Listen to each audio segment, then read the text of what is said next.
Welcome back to the channel, everybody. So I think I stepped in it this time. I bought a rock crusher. So last weekend was plow day, Saturday, and I had been out and looked at this on an auction about 30 minutes from home. Auction was the same day, so I put in an absentee bid just a tad above scrap metal price, and I got it. $450. It is all mine. So I've always wanted a rock crusher. You all know how many rocks I've got on the place up there, and this one is not without its issues. I won't hide anything from you. I'll show you, the whole deal. So to start with, it is an Acme Road Machinery size 9 1/2 D crusher, built in Frankfort, New York, serial number 1045, and it's got all of the lettering on the large flywheels, Acme Road Machinery Company. Go down around the bottom, Frankfort, New York, USA, patent applied for. And it looked pretty much all there. The books were with it. Right here, and this is the one that I wanted to show you because you look at this piece right here, it says roll oil box felt lined. So it's like a horseshoe, like saddle shaped with a cap on the end. I'm showing you that because those were the only pieces I could see that weren't here, and they would go on the bottom side of this shaft. We have the heavy Babbitt bearings up above because that's where all the thrust weight is, and they would have bolted right there, and right here, and then the cap would have went up in there. So that was the only two, those were the only two pieces that looked like were missing to me. But yeah, the books were in this bag. So first thing, it doesn't spin, it doesn't turn, but that might be a good thing because that means that it's not loose, it's still tight enough to stick. We can see Acme Road Machinery Company, Frankfort, New York, USA, patent applied for on that flywheel as well. No brakes that I could find in the heavy metal frame. Also in the manual that was with it, it shows this one's probably close to 12,000 pounds on skids. So the jaws in here, they've been welded up a few times, but that is to be expected on any of these. But otherwise, everything is there. Lots of old bent up bolts in it. Lots of, bolted on, caved in shrouds on the top. I think they had the screen in here to limit the size of the rock that would come in. Screen out the larger ones, and down on the inside, it's, they painted over a lot of goobered up grease. Big piece of belting kind of covering some of the shafts and everything down in there. This rod goes down, hooks into another rod. Comes down into these springs right here. You can see the hook portion in there where they hook together. Everything looked all right in there. Plenty of old dried grease, so I got to believe that they were lubricating this thing. We've got lots of shims under the, I'm calling this the crankshaft because this is where your eccentric rides on that roller that gives you the crushing action. So we got plenty of shims on bearing yet. Here's the really bad part though that makes me nervous. You can see we've got, looks like some shim stock has been pounded in between this flywheel and the shaft. We've got the remnants of a gib key in place. The other side is probably a little bit worse still. You can definitely see they've rolled some shim stock material in there, and that's not an original style gib key. So good chance both of these flywheels have run loose on the shaft before. That's your main crankshaft. Not loving it, but for $450, well, I'm betting I was bidding against the scrapper because they would have taken it up right to about the point where they couldn't make money on it anymore, and I just would have hated to see it cut up and melted down. So we own a rock crusher now. So Senior's already begun unloading. We brought a whole truck load of heavy jacks, plenty of blocking, torches, chainsaw for customizing blocking, shovels, pry bars, sledge, tools inside. Plenty of tools inside. So we're going to begin the process, see if we can get this thing lifted up, prepare to move it. So yeah, what have I done?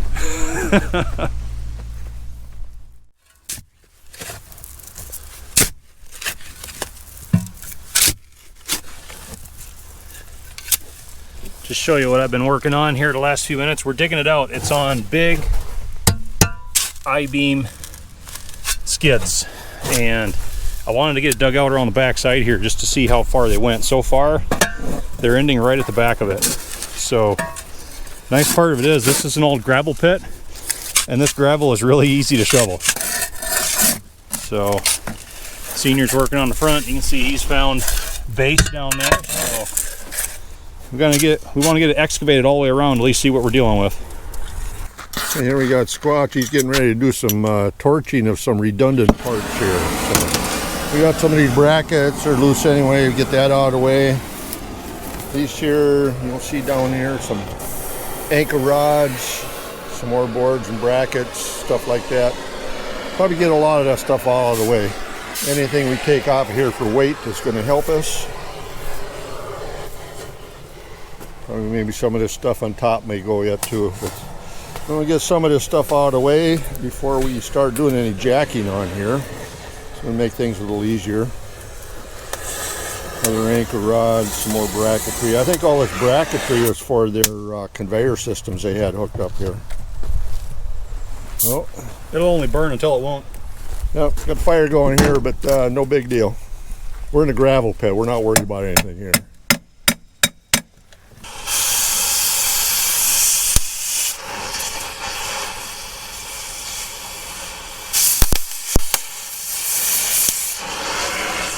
A lot of times you just nip both sides of the nut off, you can tag them off and things fall right apart.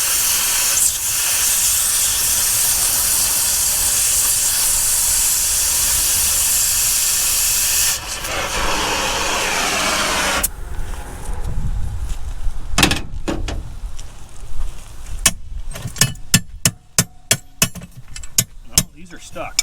No, I think you're pretty well frozen in there. You need a hammer and chisel, what you really need. Ooh, that one's loose.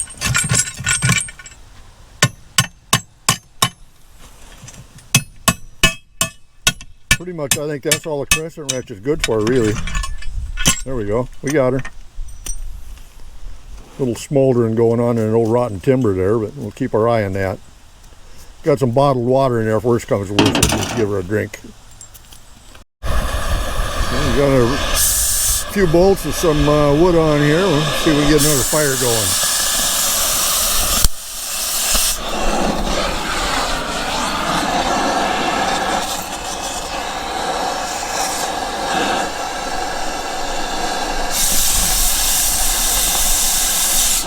Nothing to it. Didn't even start a fire. I scorched her a little, but I don't see any smoke coming. Well, we got her loose. She's coming up not too bad. It is a heavy unit though. We're just gonna gradually get this front end blocked up, and then before we move to the back, we probably have some more shoveling to do over there. That's the last click. I'm out of jack. Okay, we're out of jack, so we'll get the 3x3 under, and then we should be able to reset again.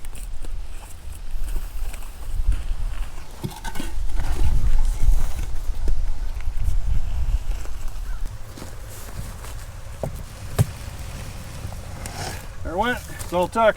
So we sunk that 4x4 way down. Yep. It teeter-tottered though. Got the front end up a little bit, so we're going to throw some dirt under the front because it can't fall down if it's already on the earth, right?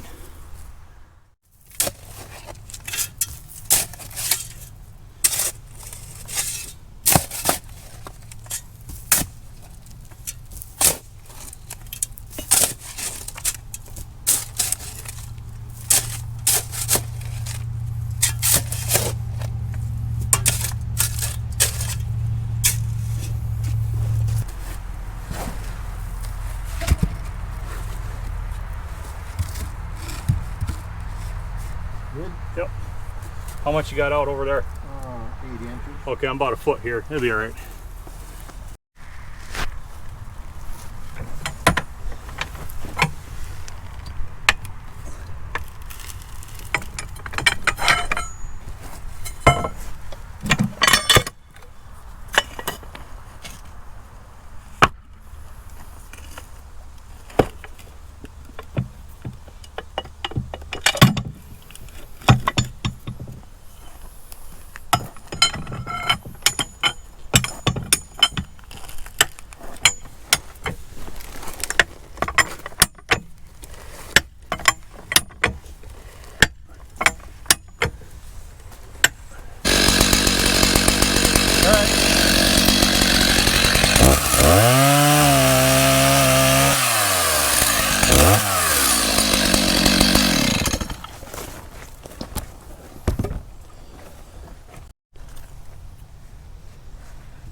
Yeah, just let her down there and see what happens. Yeah.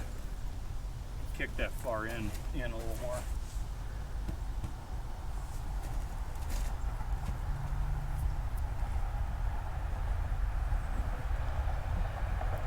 Kind of getting her all set up for trailer deck height. We still got some 3-inch pipe we're going to set underneath them to roll it on. I think it'll help tremendously for moving that thing.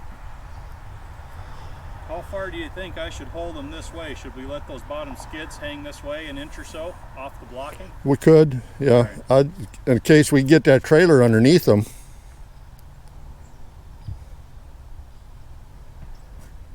All right, I think I'm happy with that. Yeah, just let her down. Now we get that down, I think we're going to call this a day. We can do any more minor adjustments. I'm going to get the trailers in here now. There we go. Actually, I don't think it looks too bad. It sits.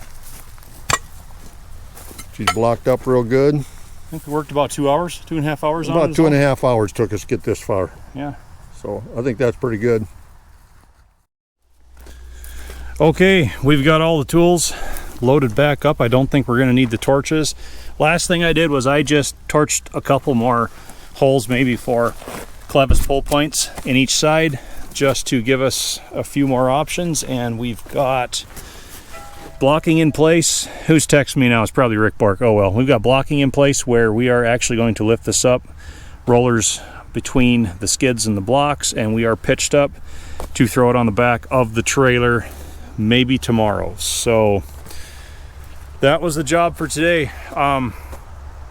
Not quite as overwhelming as it was 2 hours ago, but thanks for watching, everybody. When we go to load and haul, I'll bring you back.